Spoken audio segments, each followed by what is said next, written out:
me romance. Read me romance. Read me romance. Read me romance. You could take a look in a book, that's fine. Or you could sit back, relax, and unwind and read me romance. Read me romance.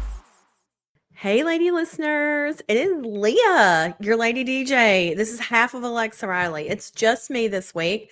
Mel had some stuff going on. This was kind of last minute. We were running around. She had to travel out of town and stuff. So it is just me.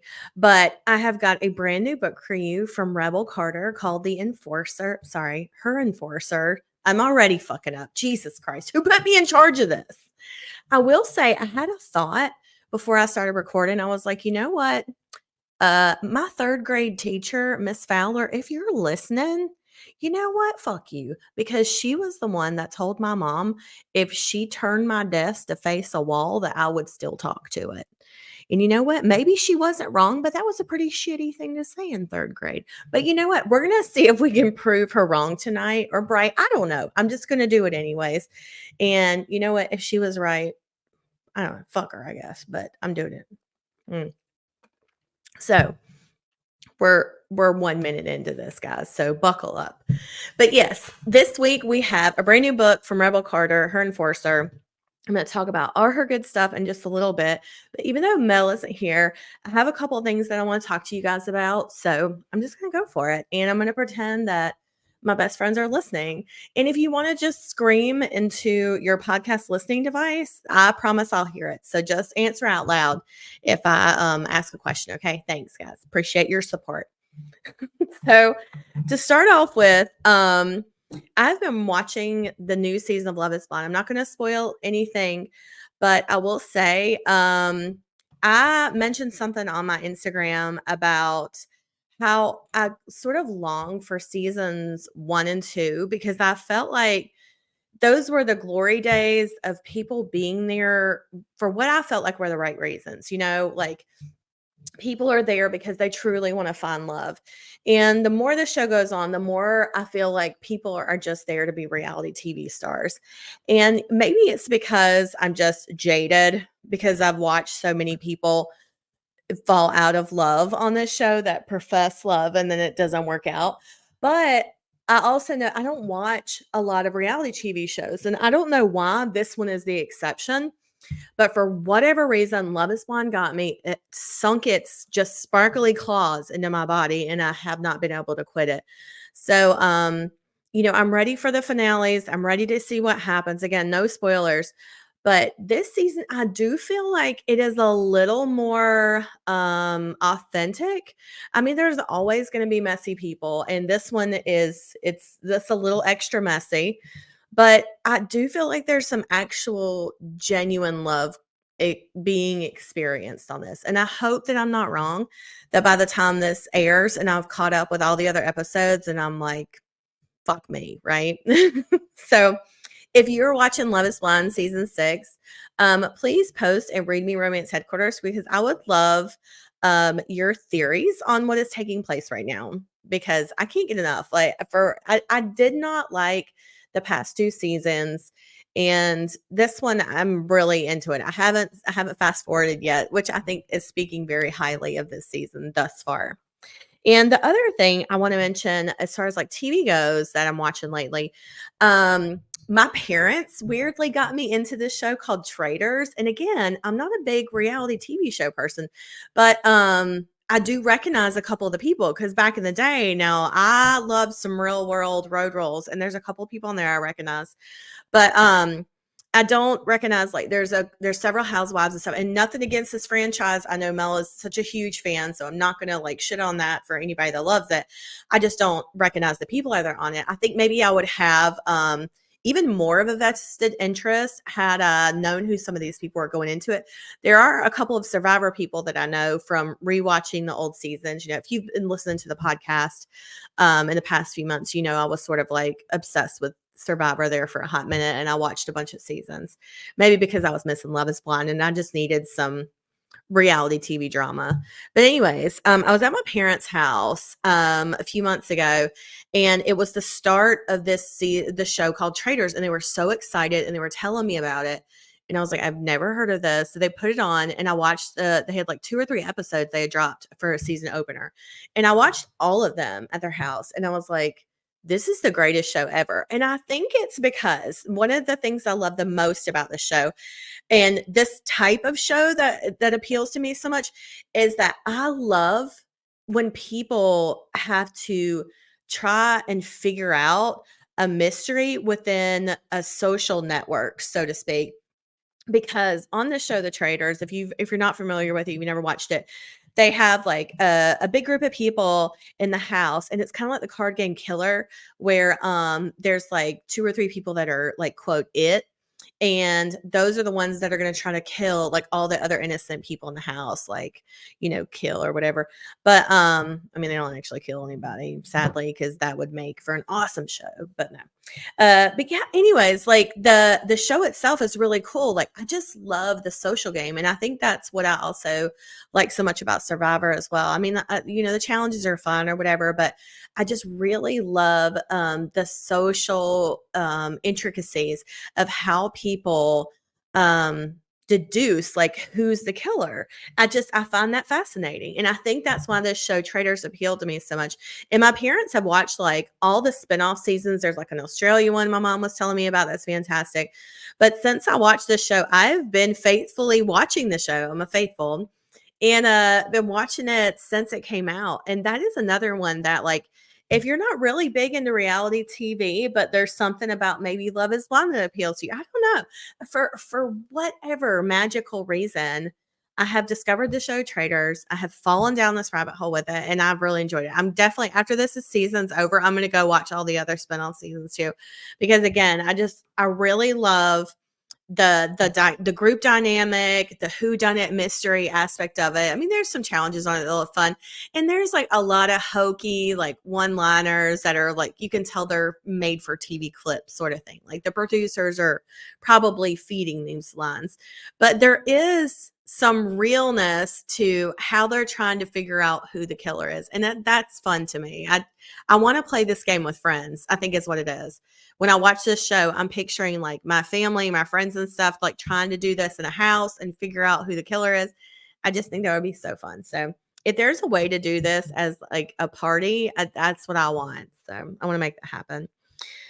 And then a couple other things. Those are like the TV stuff I've been on lately. And I know I talked last week about the book, The Worst Wingman Ever by Abby Jimenez. That one was great. I loved it. It was like super short. Just there's no spice in it or anything like that, but it's a really cute, sweet romance, but it's like less than 2 hours in the audio. I finished that. And then I started Sex, Lies, and Sensibility by Nikki Payne. And my other friend, Abby Knox, as you guys know, she lives in the same town as me. And she came over today, and I was almost finished with this book. I had like an hour left, and I had seen that this book was like Sense and Sensibility. It was like a retelling.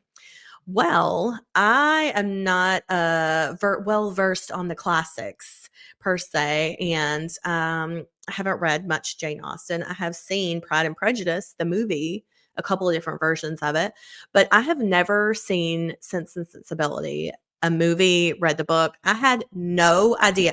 Someone could have put me in to make it a waterboarded me, and I couldn't have told you 4 facts about this book. Okay.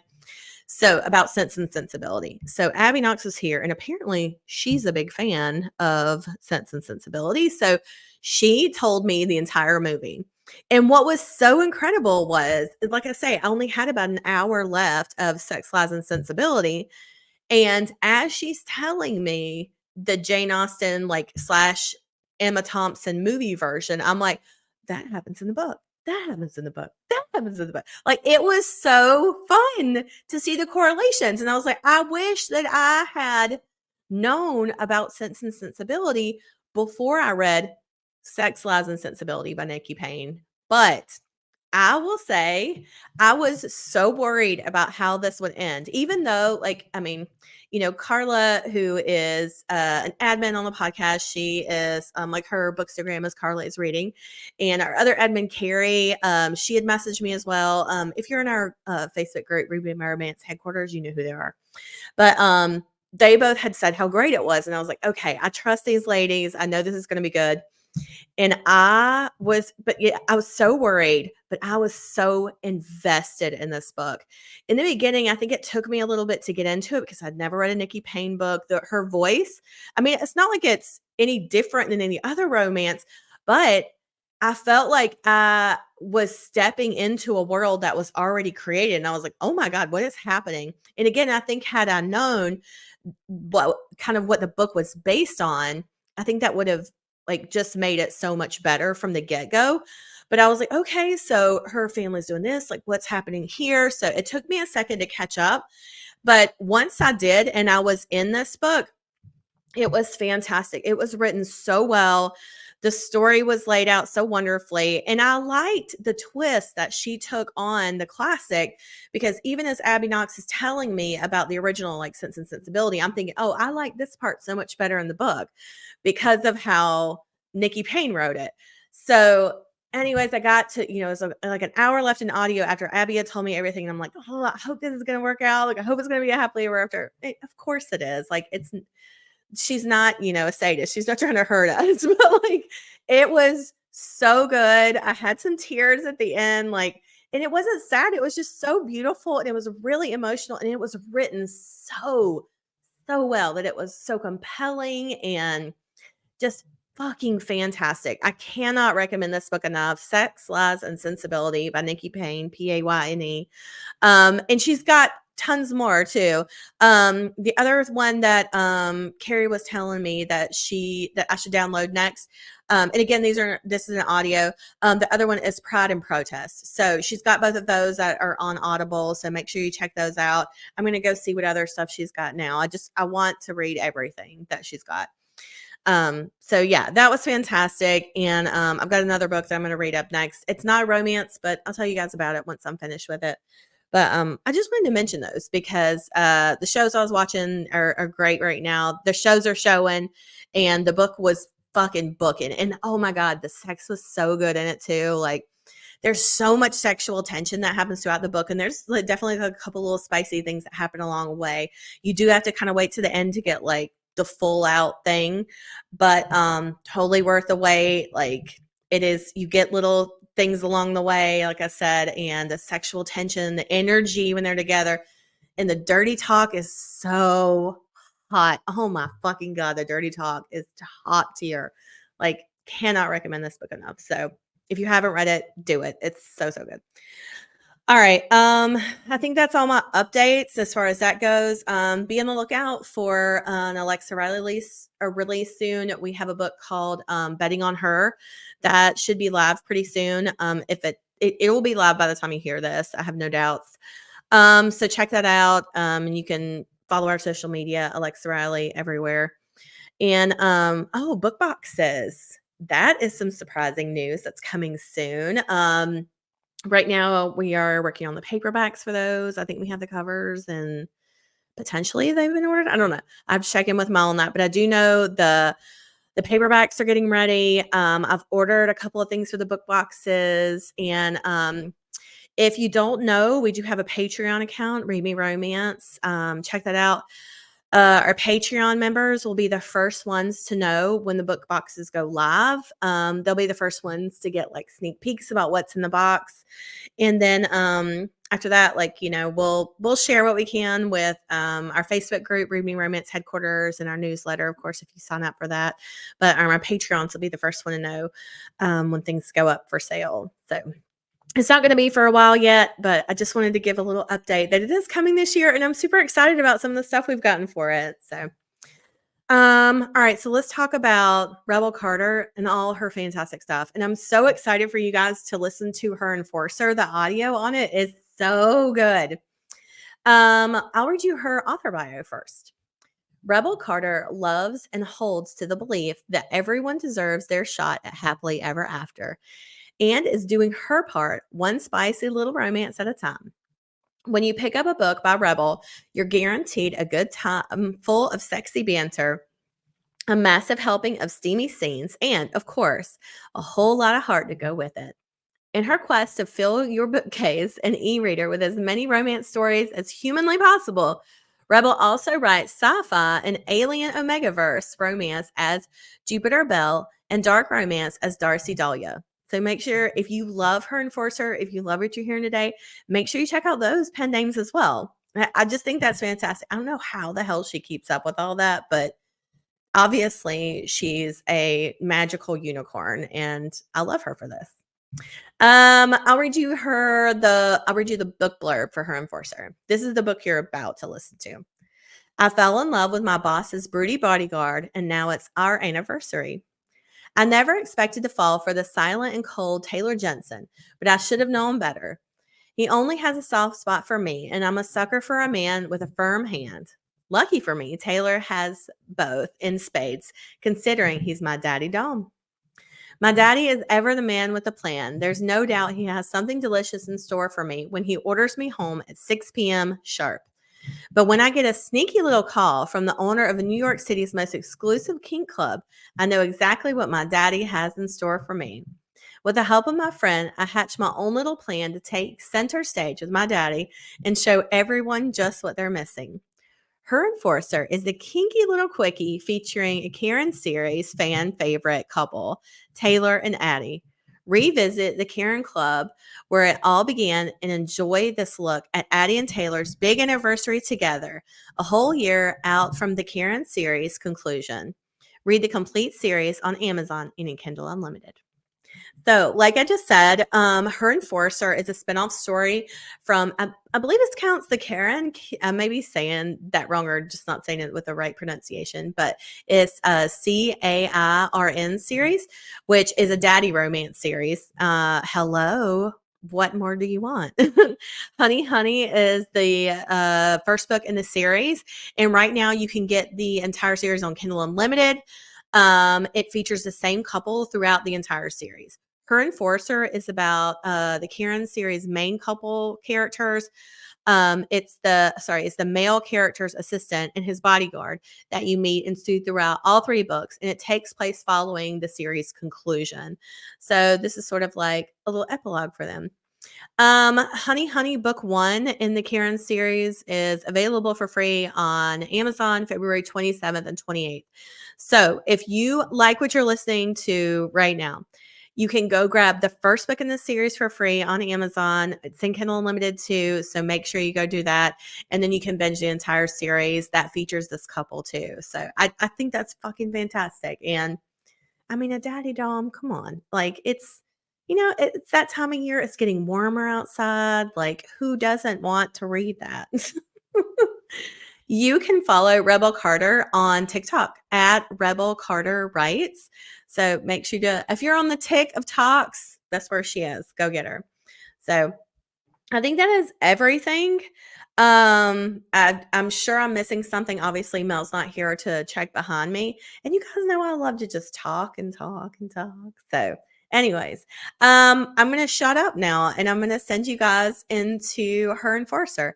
And that's it. I'll see you on the other side. Bye. This is Her Enforcer by Rebel Carter. Read for you by Hector Carrillo. Chapter 1. Taylor. I roll my shoulders as I walk the halls of the 85th floor of Law Acquisitions. It's been a busy day. A shit day if I'm being honest, but what's new? It's New York and I'm the hands of the city's most feared man.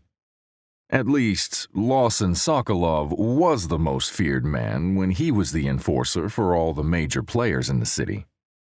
He's a respectable businessman that owns half the city now, and actually has some honor to him. Because he never once let any of the mafiosos he worked for own him. And now that I work for him, he doesn't try and own me either. I respect that. My job is simple.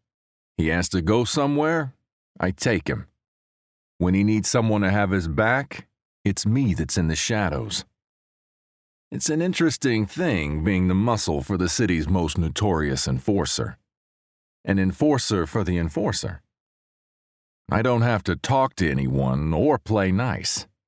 It's just my boss and his woman I have to talk to, and she's sweet enough.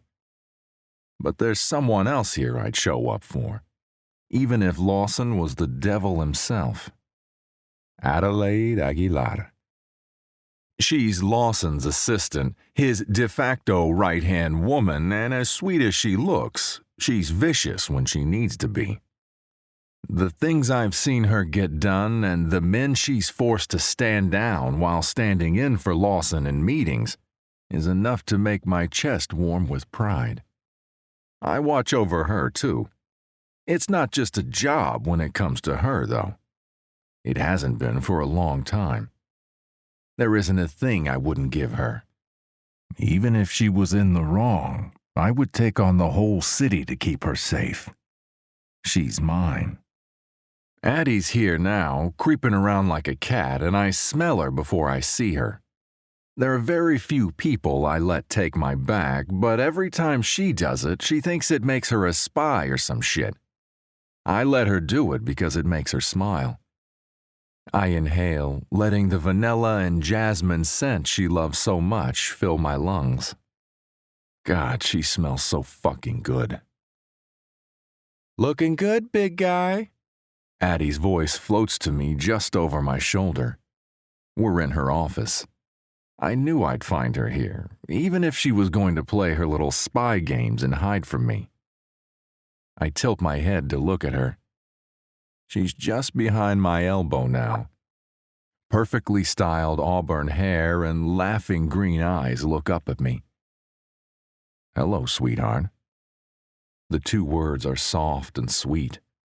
I'm neither of those things for anyone that isn't Addie. She preens at the name and leans in closer to me until the heat of her body makes my hand twitch. I want to touch her. I want to sit her ass down on top of me while I wind her hair around my fist, just to hear that little gasp she'd give when I do it. But we're in her office, right in front of the doors that lead to Lawson, and I'm not risking someone coming up on us. Which they would, because the damn thing is enclosed in glass for everyone on the floor to see. No one sees my girl like that. Only me. That's all for me. I'm a greedy motherfucker when it comes to Adelaide Aguilar. Do you remember what today is? Addie asks and steps in front of me. She's dressed like a cross between a librarian and a pinup model. The neat and tidy skirt and pressed dress shirt she wears should look nondescript and plain, but not on Addie. Not when her full curves transform her button-down outfit from straight-laced assistant to naughty teacher. How could I forget? It's the most important day of the year. Addie presses her lips into a thin line. Second most important, she says, holding up a finger and then frowns and holds up another. Or maybe third, I'm not certain yet. What are the other 2 days? I ask, willing to indulge her. Addie's as sweet as she is serious about her work. The light and playfulness I thought I got rid of years back all came rushing back when she walked into my world. Well, there's my birthday and your birthday. Those are very important. Right. And then there's Law's birthday, so maybe it's number 4 in the grand scheme of days. Plus, there's National Waffle Day and National Puppy Day. Those are 2 great days, Taylor. Sounds like it, sweetheart. Addie taps her chin and starts to pace in front of her desk. I smile as I watch her move. She's the thing that brings me peace after the morning I had handling Law's business. After getting my hands dirty, it's nice to sink right into Addie's sweetness. Addie stops her pacing and shakes her head. No, there has to be a line somewhere. As cute as puppies and waffles are, our day has to stay the top day. Otherwise, it'll be nothing but anarchy. Don't you agree? Definitely. If Addie told me the sky was purple, I'd say fuck yeah it is and punch anyone who told her different. Good, good, she says with a little bounce before she goes to sit behind her desk. She's prim and proper now that she's at her desk, but there's still a mischievous look on her face as she leans forward on her elbows, hands tucked under her chin to look at me. So what day is it then? She asks and I scoff. There's no way I would forget what today is. Our anniversary, the most important day of the year. Even with the puppies? Especially with the puppies. Addie laughs and slides back into her seat. You know, I was hoping we could do something a little special. I can tell by her body language that my good girl wants to play.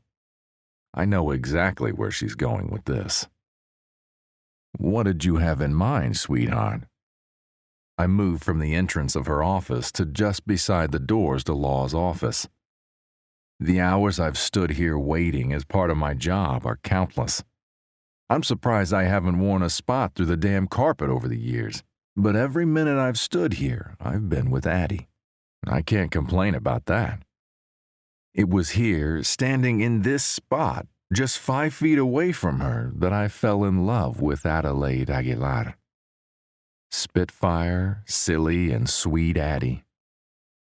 Whatever the flavor Addie gives me, I'll gladly take. She makes all the shit turn to gold and deserves nothing but the best from me. That's why, even though I ask her what she wants for our anniversary, I've already planned it out. Oh, I don't know, big guy.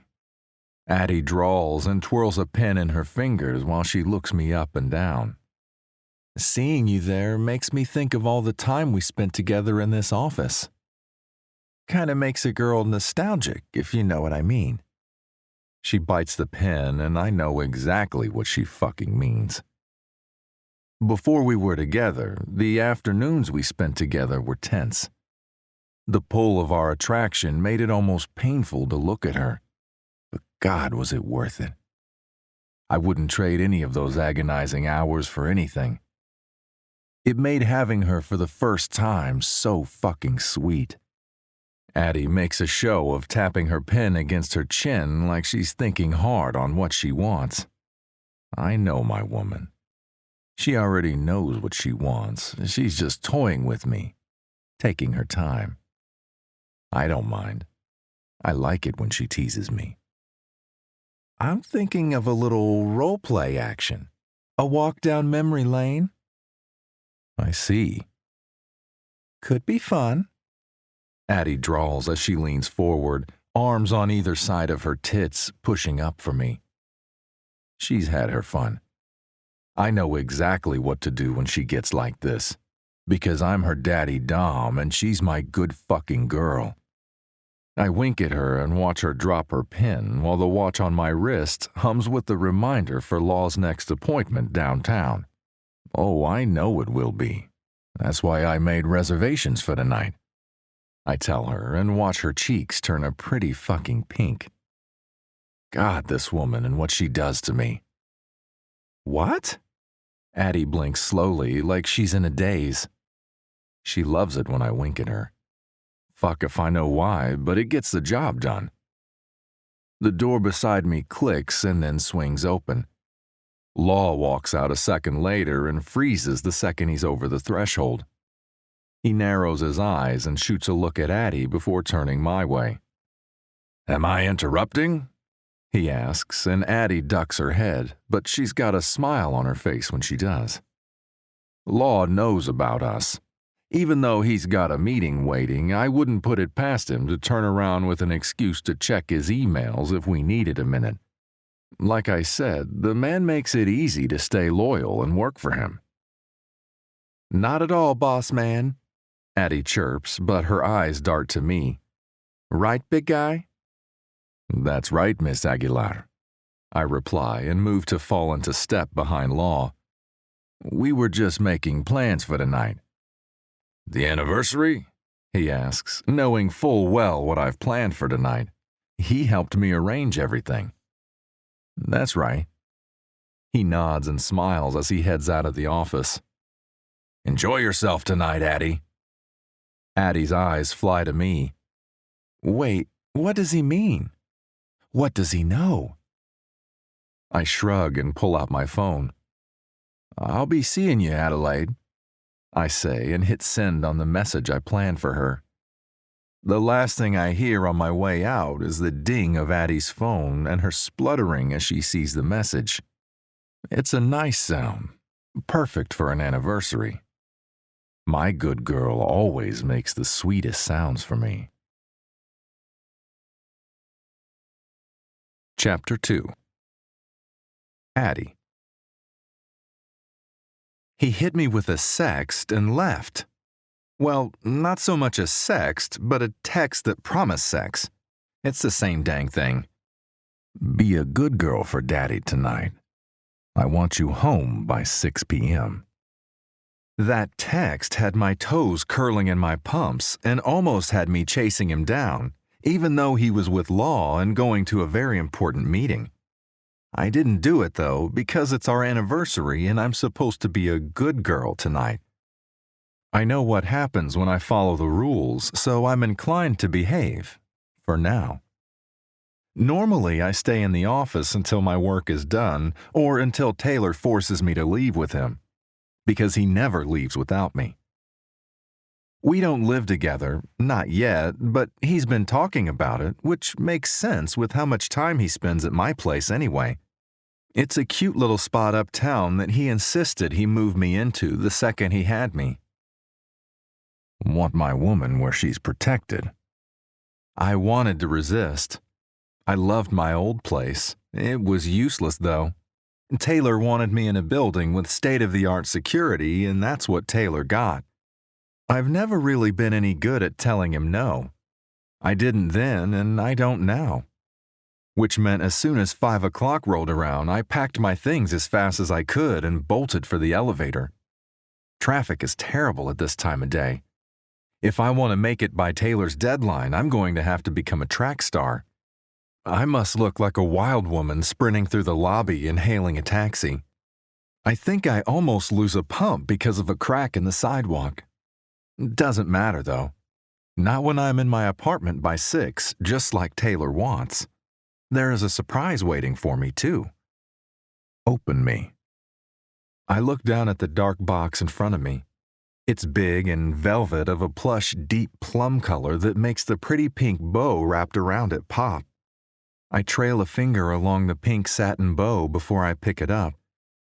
The late afternoon sun slants through the pale blush curtains and bathes the box in my hands in golden light. It makes the ribbon positively shine. I love pink. Adore it. Of course he knows that. This is why he wanted me home at 6 on the dot. Taylor Jensen is what the world knows him as, but that's not what I call him. To me, he's Daddy. My daddy. I squeeze my eyes shut thinking about the man I kneel to and call mine. I don't bother with trying to act calm about my gift or hide the excitement it sends through me. To hell with that. It's from my daddy. Whatever is inside was chosen to delight me, so I do what any good girl would and rip right into it. I yank the ribbon free with a gleeful giggle. The ribbon flutters to the floor while I open the box. The velvet slides over my fingers, the soft whisper of it the only sound in the room, because I'm speechless by what I see inside the box. Wear me. The crisp white card sits on top of the white dress inside. It looks like silk, the kind of material that slides over your body like water when someone slips it off and onto the floor. I dig my toes into the thick carpeting beneath my feet in anticipation of tonight. When I lift the skirt of the dress, I see the telltale glittering of a diamond necklace nestled beneath. Diamonds? He got me diamonds to wear tonight? Everything about my gift is indulgent. I love it. I lift the diamonds and see that they're made into a choker. When I turn the choker over to look at it, The gems sparkle in the sunlight. It's stunning, just like the dress. I don't even need to look at it to know it'll be exquisite, but I do anyway. I go to the mirror, and just like I thought, the dress is stunning. It falls just below my knees, and there's a slit up the side I know my daddy will love. It has a modest neckline and delicate straps, but the back is low cut enough that I know when I feel the familiar weight of his hand settling against the small of my back, it'll be skin to skin. I smile and turn to the side with my newly gifted choker to my neck. I think I have shoes to match this. When I turn to go to my closet, I see a flash of white in the large velvet box. More gifts! This is way better than National Waffle Day. I hurry towards the box and my precious card. Even words from my daddy Dom will be treasures to keep. Come outside, baby girl. My breath catches and I don't try to hide the whimper that escapes me. Is he here? I thought I would have to wait until tonight to play with the man I love, but maybe not. I set my dress down on the box and snap my choker into place. If my daddy is here, I want him to see just how pretty I look in the gems he's gifted me. I walk to the bedroom door that's closed and stop to listen for anyone that might be on the other side, but there's only silence. Sometimes he plays this game with me. It's one that I love. The anticipation, the thrill of knowing he's out there waiting to claim me. But when I open my bedroom door with a smile on my face, there's no one there. I frown and survey the living room, hoping for a sign of Taylor, but there's not even so much as a cufflink to tell me he was here. I cross my arms and try to think what his note might have meant, but freeze when the doorbell rings.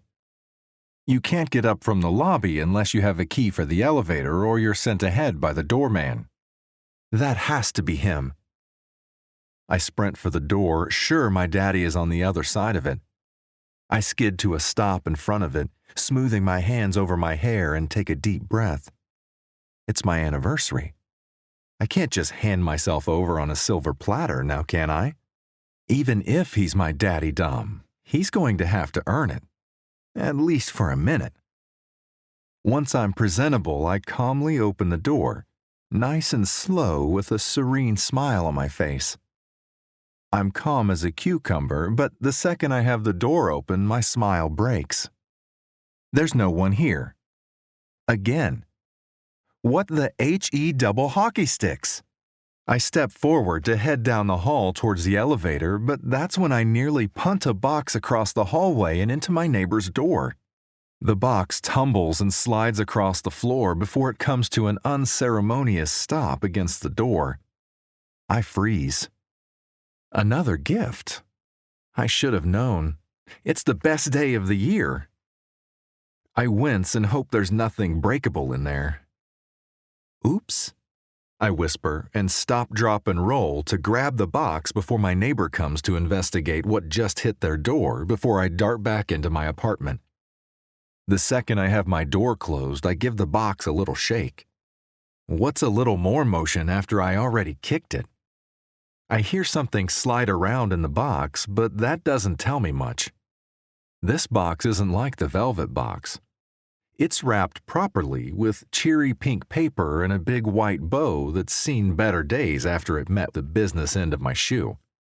I stop at my dining table and take in a deep breath and then another before I rip the paper off to reveal a nondescript box that gives bupkis away about what's inside. There's no telling with Taylor. Not when he loves to spoil me. I mean, I love it when he spoils me, but it'd be nice to be able to guess sometimes. When I get my hands on my daddy, I'm going to make him pay for all the spy games.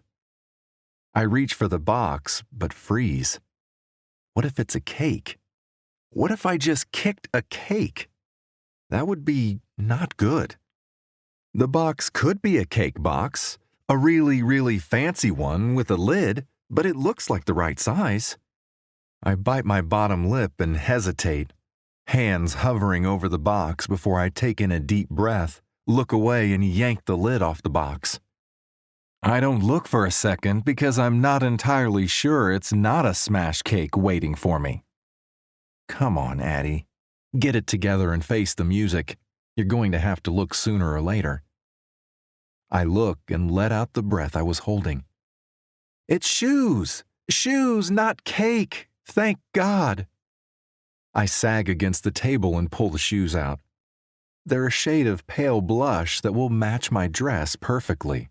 Because of course they are. Daddy thought of everything tonight. I hug the shoes close. I'm not surprised when another card flutters out of the shoe I've smashed to my chest.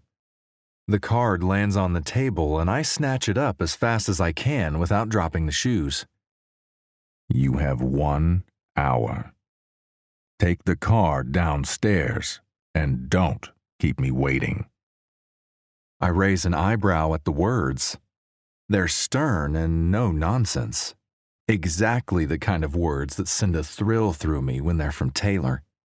Anyone else talking to me like this would have me wanting to throw down, but with Taylor, I want him like this. There's 2 words that have my blood practically singing and my body vibrating. Love, Daddy. I might love it when Taylor talks to me like this, but when he's my daddy? Oh, I don't just love it. I need it. I look at my watch and see that it's already been a few minutes. I have less than an hour to get ready and be on my way. I don't intend to keep my daddy waiting. Not today. Not when it's time to play. I turn on my heel, practically floating to my bedroom. That's when I hear my phone buzz. It's in my purse where I left it on the table beside the box I punted. I pull it out, half expecting it to be Taylor, but it's not. I've never seen this number before. While I might not normally answer a number I don't know, I'm curious to see if it has anything to do with Taylor's plans for our anniversary. I hit the answer button and lift it to my ear. I don't even get to say hello before I hear a voice purr. Darling, it's been far too long. Chapter 3. Taylor. The club is busy tonight, more so than I thought it would be on a random Thursday evening. When I see the lights all turned toward the raised platform at the center of the room, it makes sense. There are multiple levels to the club, with the main level sitting down a half flight of stairs and a few different halls leading off from the great room where all the action takes place. A massive chandelier that's all sparkling crystal hangs above everything, while a mezzanine encircles it all. I scan the upper levels, but it's too dim to make out any faces. Doesn't mean I don't try, though. It's rare that I'm not on high alert, not with my job and the life I've lived. The only time I relax, the only time it all goes still, is when I'm with Addie. I'll let the walls down tonight because the cairn is safe. The owner doesn't take kindly to people starting shit. I happen to be on very good terms with her after having her back when shit went down with the last owner, Zeus. Fuck that guy. Real piece of work that shot her. But all's well that ends well with Connie owning the place now. There's a bar along one wall and a dance floor that's normally packed with bodies. Tonight it's not. There's music like there always is, low, seductive, and haunting. The kind of melody that feels familiar, but you just can't place it. It fits the mood for tonight. The platform is lit up like the 4th of July, which means new club members are being featured. There's a rotating list of performers that entertain club members regularly, but those are more low-key events. Every single light that isn't essential is on that stage. This isn't low-key. It's a highlighted performance, a spectacle. I'd expect nothing less from the owner. I turn towards the bar and see her leaning up against the obsidian stone bar with a lazy smile on her face. Connie. I make it another step before she clocks me and raises her glass to me. I've been summoned. Fuck. I knew it would happen, but still, fuck. When Connie calls you forward, there's a reason. I lift my chin in acknowledgement and cut my way through the crowd to Connie. "Long time no see, handsome," Connie says when I slide into the empty spot beside her. The woman is a force.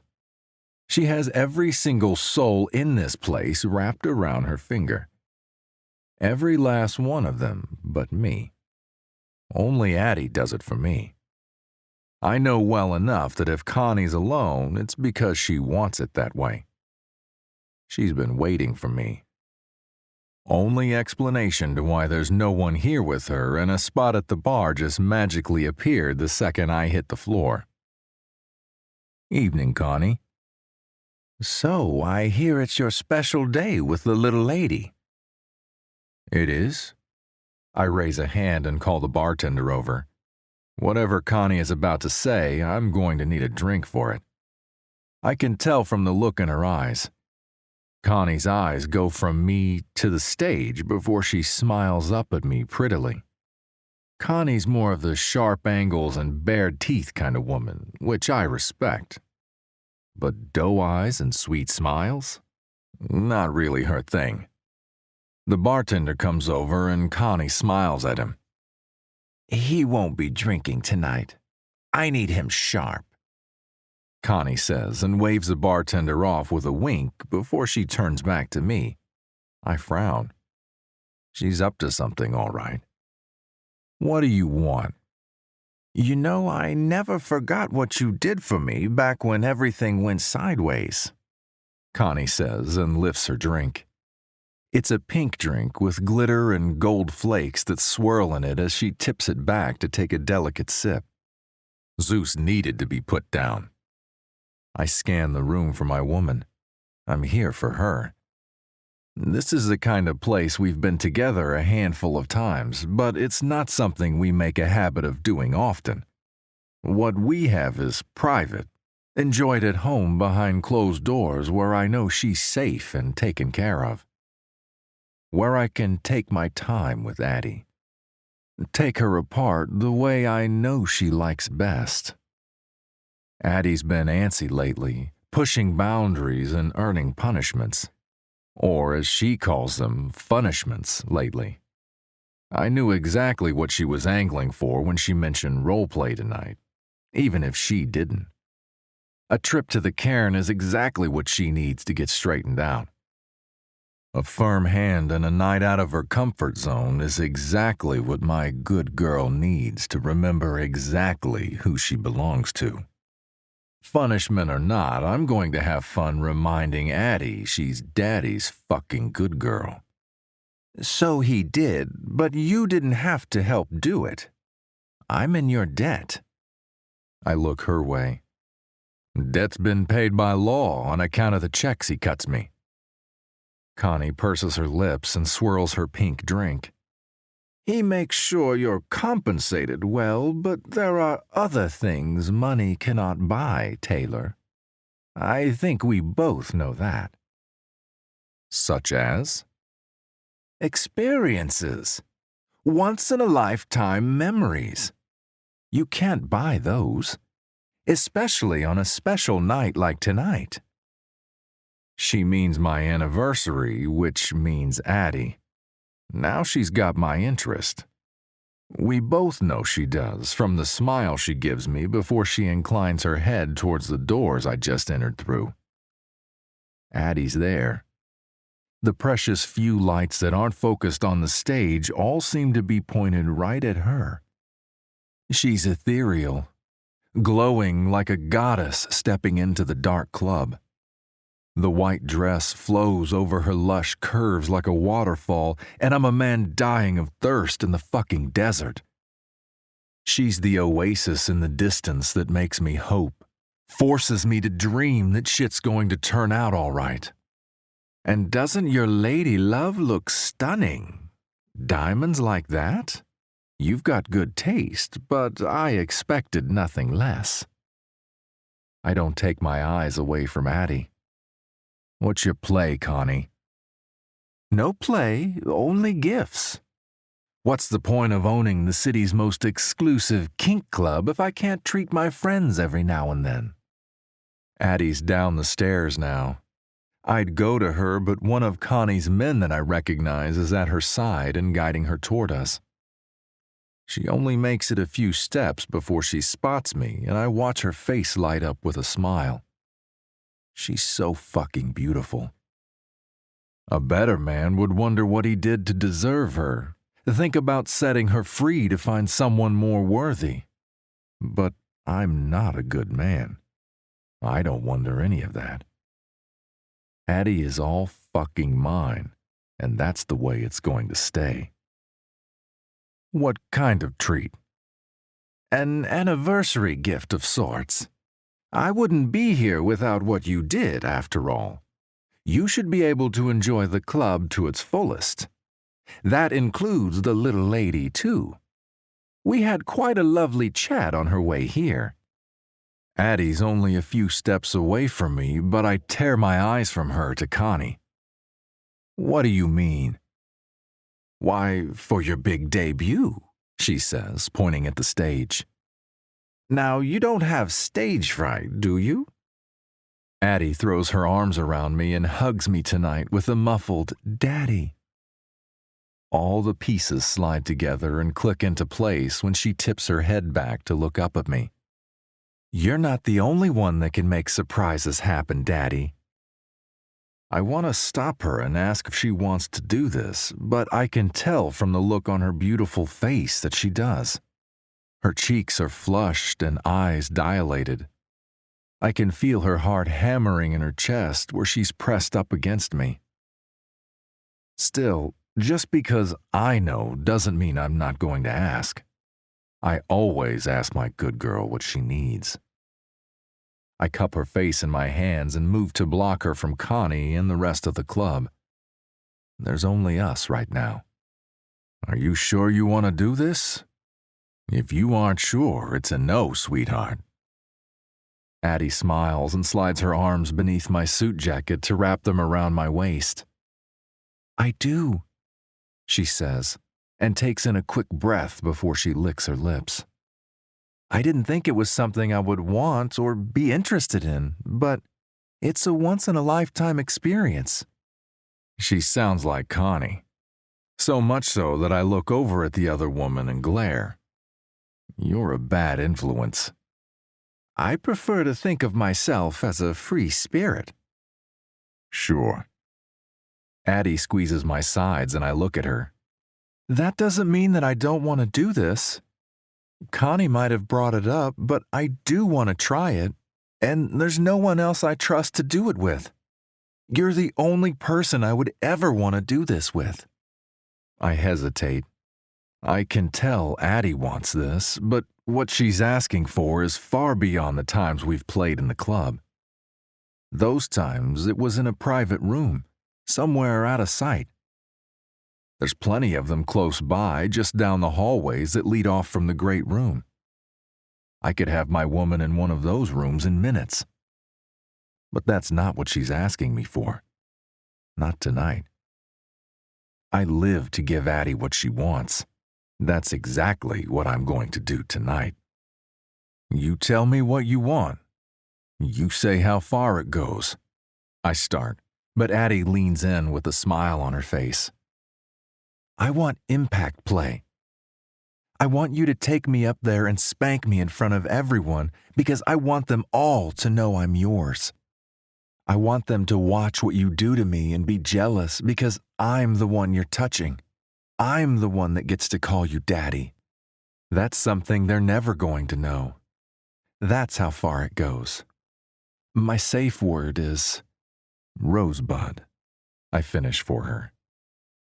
Addie beams at me. And yours is Terminator, which is very on brand. I smile and tuck a lock of her hair behind her ear while Addie snuggles up to me. I'm still blocking her off from most of the club, but I know Connie is there waiting for our answer. She can stand there all night if that's what Addie needs. What do you want me to use? Your hand, Addie answers. A flogger, too. The suede one is the one I want. I raise an eyebrow at her. She wants more pain than normal tonight. Normally, the only kind of flogger she wants me to use on her are the softest ones. I take her hands, lift them to my lips, and kiss her knuckles. Then that's the one Daddy will use, sweetheart. The change in Addie is almost instantaneous. It's like a switch is flipped and my girl is ready to play just like that. The diamonds in her choker sparkle in the chandelier light of the club when she leans closer to press her forehead to my chest. I run my finger along the gemstones, but I prefer her soft skin. She shivers when I rub my thumb along the base of her throat. Are you ready, sweetheart? I ask, and she lifts her head to smile dreamily up at me. Always. Chapter 4. Addie. I'm shaking as I walk up the steps to the platform, but I don't stop moving. I can't stop moving. I mean, I could, but my mom didn't raise a quitter, so I'm not stopping. My mom would also probably have a heart attack if she knew I was about to get on stage with my boyfriend at a sex club, but potato, potato. I'm in a mood tonight. I've been in one since I realized it was Connie calling me and exactly where the car was taking me. How would you like to turn the tables on your daddy? She'd asked. It really hadn't mattered what she was going to suggest after that. I was game for anything. I didn't expect the ball of excitement that bloomed into lust the way it did when Connie proposed her plan to me. You'll be right where you belong on your anniversary night. A treat to start the festivities at the cairn. There were another few couples planned for after us. Professionals, I guess, in comparison, but whatever, I didn't care. I just wanted to do it with my daddy. Tonight, he wasn't Taylor. Right now, with me standing on this stage, the lights beating down on us as Connie introduces us as a sweet set of novices for your enjoyment and viewing pleasure, he's my daddy. My dom. The man that I'm going to trust to guide me and see me through this scene. I turn when Connie grabs my hand and gestures for me to address the crowd. I don't know what to do, so I wave. The crowd waves back, which is nice.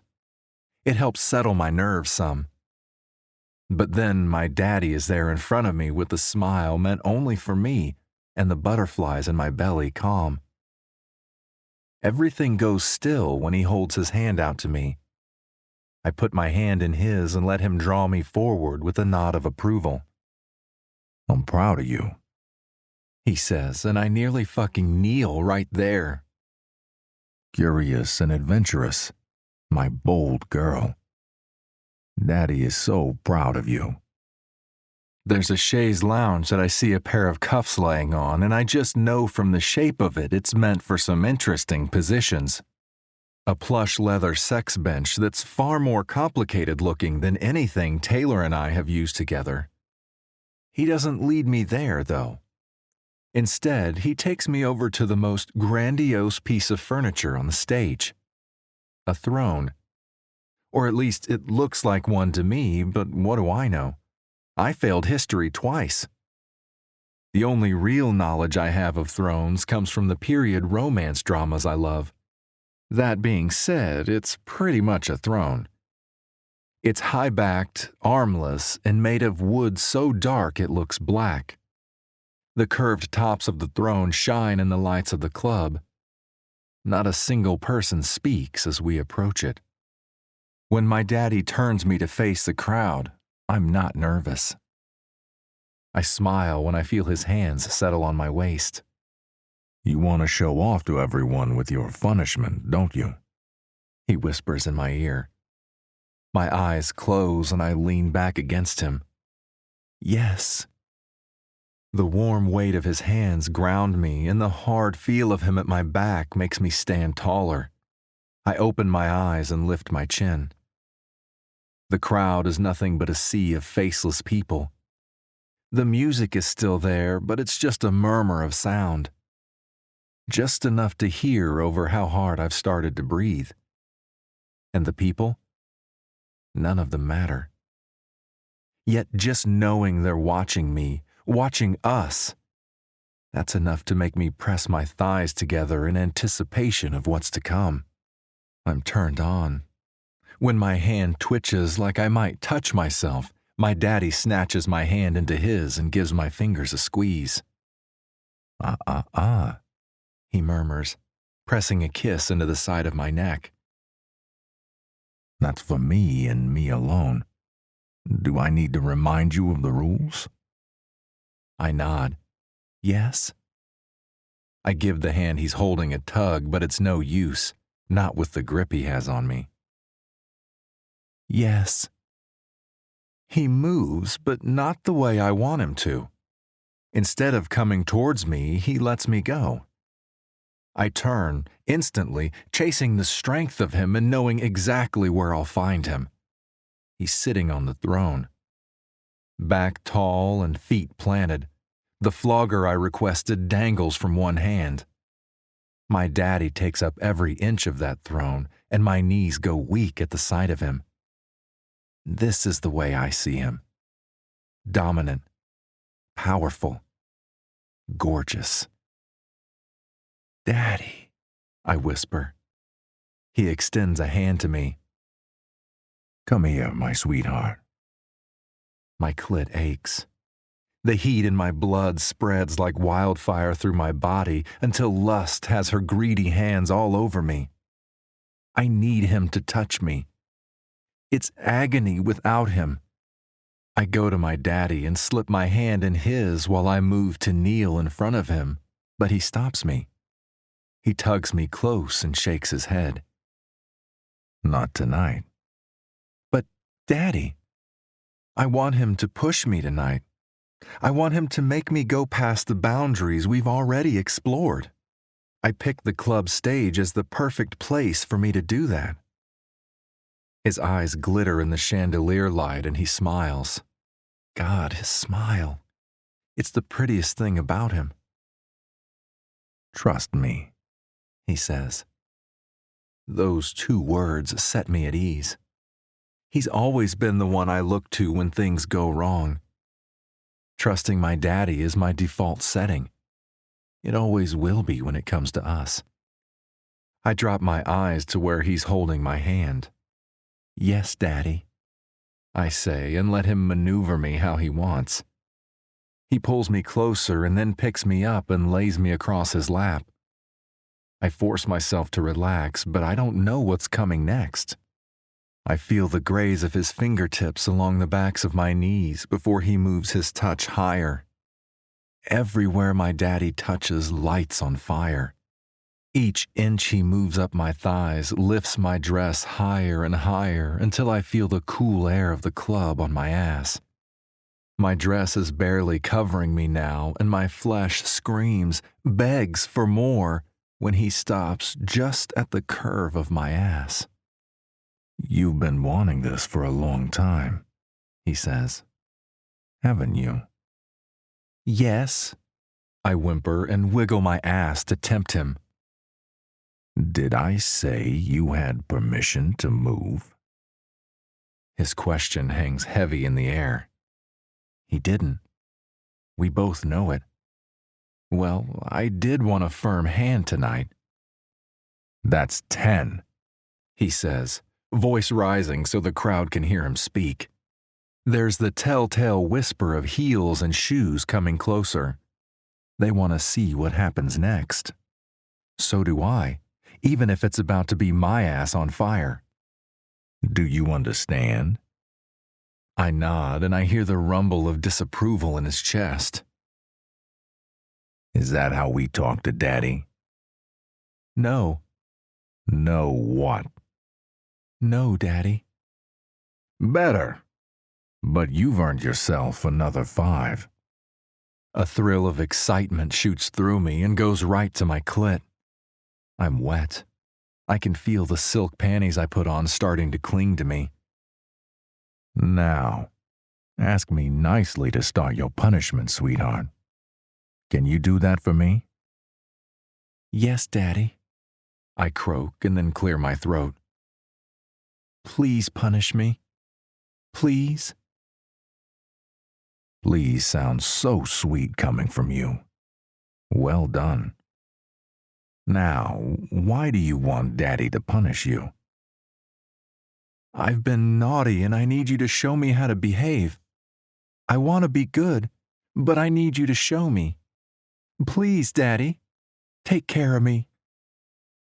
Since you asked so nicely, pretty girl, now lie there and take your punishment like a good girl, and Daddy will make sure you come. He moves the hand on my ass, then lifts my skirt until my ass is bare. I feel the ghost of silk settling across my back as the fabric pools around my waist. So fucking pretty. He moves his fingers over my cheeks, lazily drawing circles on me through the thin silk of my panties before he moves his hand lower and dips his fingers into me. I gasp but don't move. I don't want to move. Not again.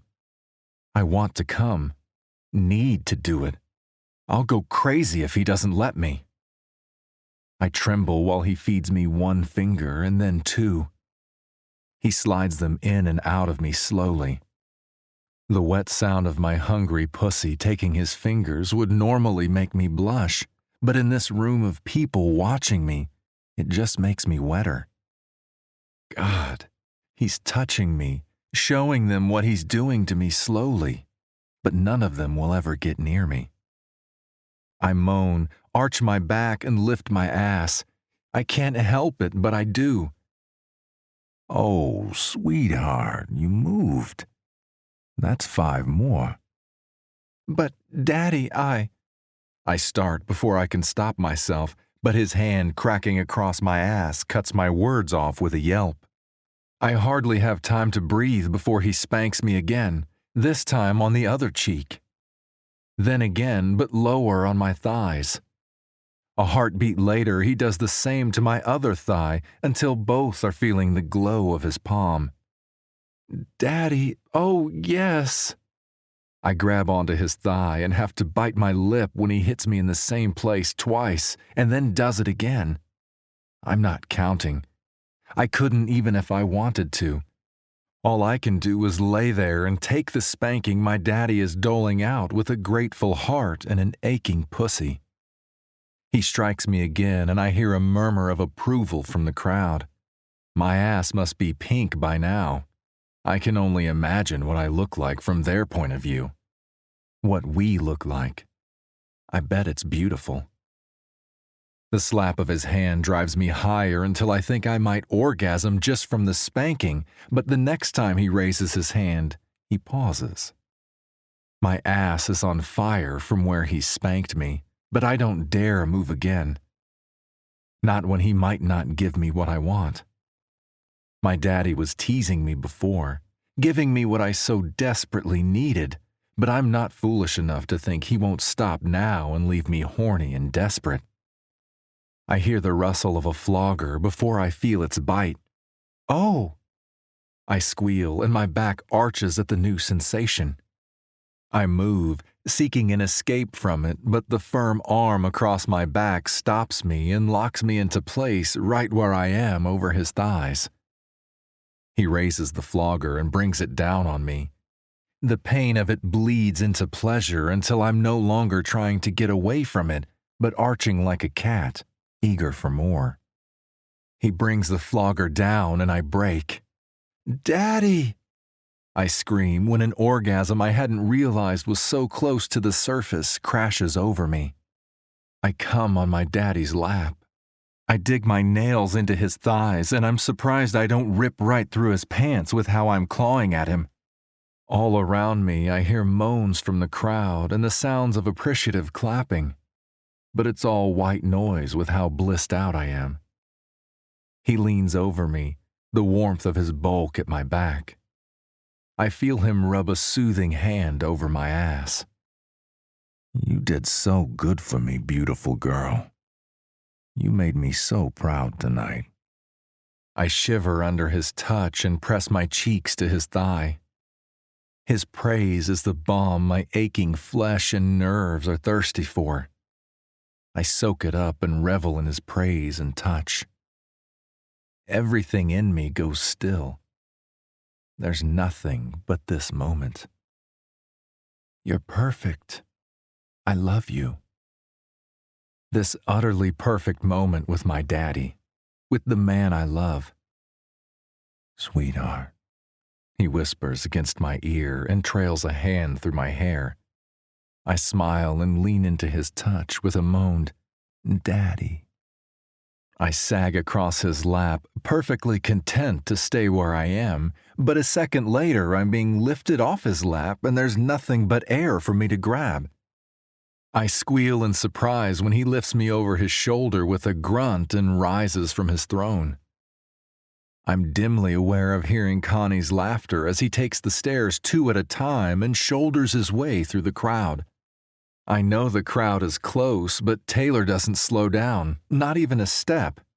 They part like the Red Sea for him and give him space. Third door on the right is just for you. Connie's voice calls out and we go right. I've barely managed to lift my head when I'm carried into a room and the door slams shut. I don't look at the room. I don't care about it. We could be in a storage closet for all I care, so long as he's touching me. Daddy, I need you. Please, I need you to fuck me. I grab at his shoulders and writhe. I need him inside of me, now. I can barely breathe with how much I need him. He must feel the same way because he moves quickly, pulling me off his shoulder and onto his arms. I kiss him. My lips glance off his chin before he captures my mouth in a hungry kiss and lifts me high enough that I'm able to lock my legs around him. We break apart and he presses his forehead to mine. His eyes move over my face before they land on mine, and the only thing I see there is tenderness. Achingly, heart-rending tenderness. I love you, he says, and then his mouth crashes into mine with a growl. He wraps an arm around my waist, holding me in place before my daddy rips my panties to the side and slides home with a grunt. Daddy! I curl forward and wrap my arms around his shoulders. His hands move to my hips, and he holds me so tight I know there's going to be bruises later. The strength in his grip, the force that he fucks into me, is so at odds with the gentle way he kisses me. The reverence in his gaze. Overwhelming, messy, beautiful. It's almost too much, but in the very best way. God, you feel so fucking perfect. He kisses me. Always feel so perfect taking me. And that's it, baby. Take this dick like a good fucking girl. You're going to come all over it. He thrusts into me again, slowly sliding the length of his fat cock out of me until he slams in again to the hilt. My eyes roll into the back of my head and I whimper when he does it again and again, and oh my God, again. I said you're going to come all over this dick, aren't you? Yes, I sob. Yes, Daddy. Please, please don't stop. My back presses against the wall and the pace he has is too intense for me to do anything but hold on to his shoulders. My legs lose their grip, but I don't need them to hold me up. Not when he has me in his arms. I love you, sweetheart. My good fucking girl. I love you, Addie. He rasps into my ear. He fucks into me one last time before he comes, and I go right over that cliff again with him with a scream of my own. Taylor! It's impossible not to say his name because what we have is so much more than kink or sex. It's real. It's love. This man is mine and I am his. Forever. I smile into his chest, The solid thumping of his heart is my lullaby as I relax into his arms and he kisses the top of my head. Happy anniversary, sweetheart. Happy anniversary, Daddy. This has been Her Enforcer by Rebel Carter. Read for you by Hector Carrillo. Welcome back, lady listeners. Thank you so much to Rebel Carter for bringing us Her Enforcer. I am so excited to listen to this. It just sounds super hot. And I'm just a sucker for a broody bodyguard. So let me see what we have next week. Oh my gosh. Like, again, just I'm so professional and prepared. Like, don't tell anybody, guys. All right. Up next week, we've got Sylvia Haas, Rolling with My Bosses. That sounds like it's going to be multiple people. Well, make sure you join us next week for another brand new audiobook here on Read Me Romance. Thanks, lady listeners. And I may not have said it in a while, but I'm here alone. So remember to rate, review, and subscribe the podcast. That really helps us out. And if nobody's told you today, I love you. And also, fuck your day up. Make today your bitch. Don't be a dick. Bye, guys. Read me romance, read me romance, read me romance, read me romance. You could take a look in a book, that's fine, or you could sit back, relax, and unwind and read me romance, read me romance.